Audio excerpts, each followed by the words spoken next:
शिल्पा शिवनाथ गांगुर्डे. कुठं राहता तुम्ही? मी अंबरनाथला. अंबरनाथला राहता का? अच्छा. मग काय तुमचं काय यांच्या विरुद्ध तुमचं काय तक्रार वगैरे काय?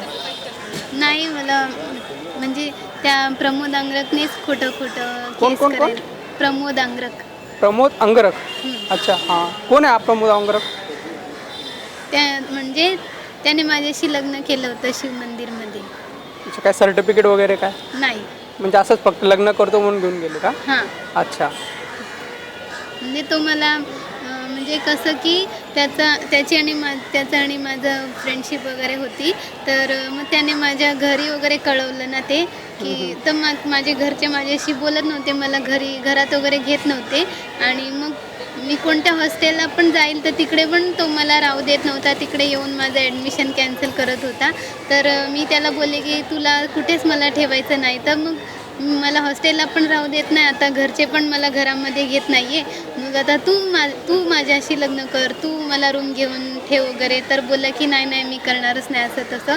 म्हणून त्याने मला 1-1.5 महिना स्टेशनलाच ठेवलं.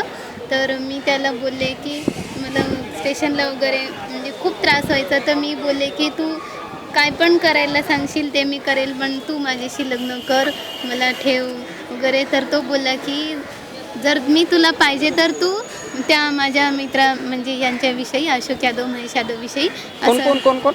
अशोक यादव आणि महेश यादव. त्याच्या यांच्या विरुद्ध म्हणजे तुम्हाला असं सांगितलं का त्याने की माझ्याशी लग्न करायचं असेल तर मी जसं बोलेल तसं करा? हां म्हणजे मी बोलले यांना यांच्या विरुद्ध खोटी कंप्लेंट करा, फसवायचं यांना. हां तर असं फसवलं का तुम्हाला? हां म्हणजे मी जर तुला पाहिजे असेल नाही तर मग तू राहा, अशी स्टेशनला राहा असं बोललेलं. अच्छा, म्हणजे तुमची त्यांनी फसवणूक केली का मग?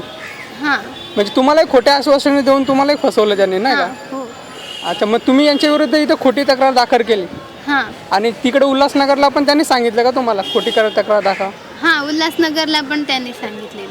बोला की जर तू आता नाही बोलली तर मी तुला परत सोडून देणार, हा रूम वगैरे मी खाली करणार, तुला जिकडे कुठे जायचं तिकडे जा. मग परत मी तुला हॉस्टेलला पण मला कळणारच की तू कुठे जाशील. आणि मग माझे तर घरचे माझ्याशी बोलतच नाही अजूनपर्यंत. तुम्हाला काय त्यांनी धमकी वगैरे देतो का आता पण?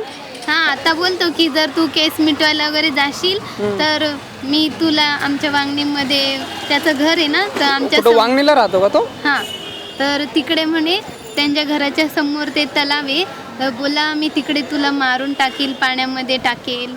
म्हणजे तुम्हाला